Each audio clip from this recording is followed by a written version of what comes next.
yeroo baay'ee waan afaan hin jiru sirrii dhaggeeffadha. Blank space he had exam passed, comma I passed, blank space he had exam was, comma he passed. He had or fastest adjective. Saniifuu maal fudhannaa? However fudhannaa jechuudha. Express resigns.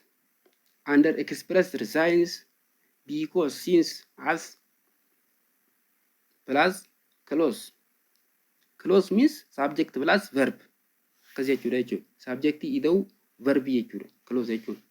Since he hard worker, comma he is rich.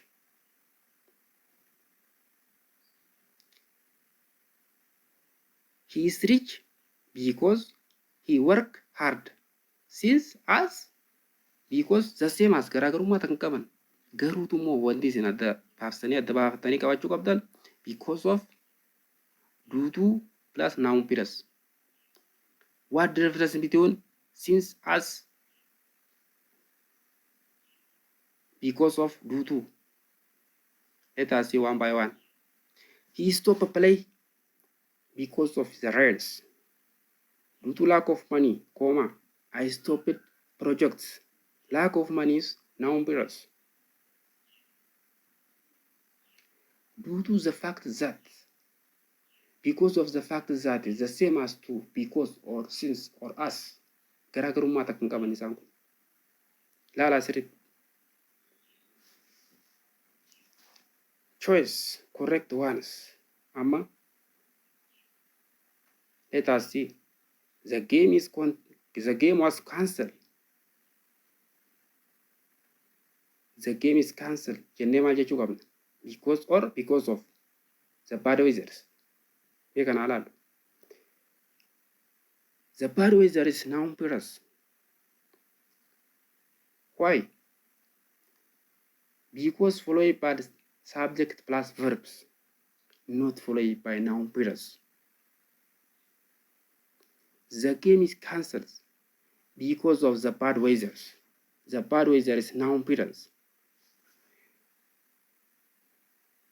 Because or because of I was sick, comma I don't go to school.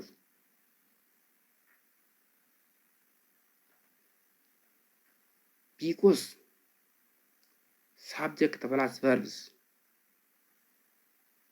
Waan san ta'eef waan subject plus verb fudhatuuf because ta'a jechuun irraa gatee kun. Inni gaaffii lammaffaadha kun. Express results. Under express results, therefore, as result, consequently. Express result jalatti jechuudha. Wantoota bu'aalee gisee ibsinu therefore, as result, consequently. Join by sentence in the uppers between the period or semicolon in the comma. Yeroonii fi qubee xiqqaadhaan kan dhufu ta'uu danda'a. Yeroonii fi qubee xiqqaadhaan gama jidduu irratti kan dhufu taate maal fayyadamna? Semicolonii ida'u koomaa fayyadamna. Qubee xiqqaadhaan yommuu barreessinu. Yeroo immoo qubee guddaadhaan barreessinu maal goona? Filostooppii kazaan fuula duratti koomaa goonaa jechuudha. He clevers, therefore he scored 100. Maaliif ta'e kana? Qubee guddaadhaan waan barreeffameef. He doesn't study. As a result, he's failed. Semicolon,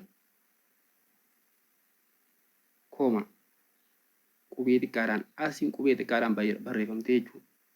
As qubee guddaadhaan as result osoo jee barreessee jiraate filostooppii ida'uu fuula duratti koomaa fayyadamna. He work hard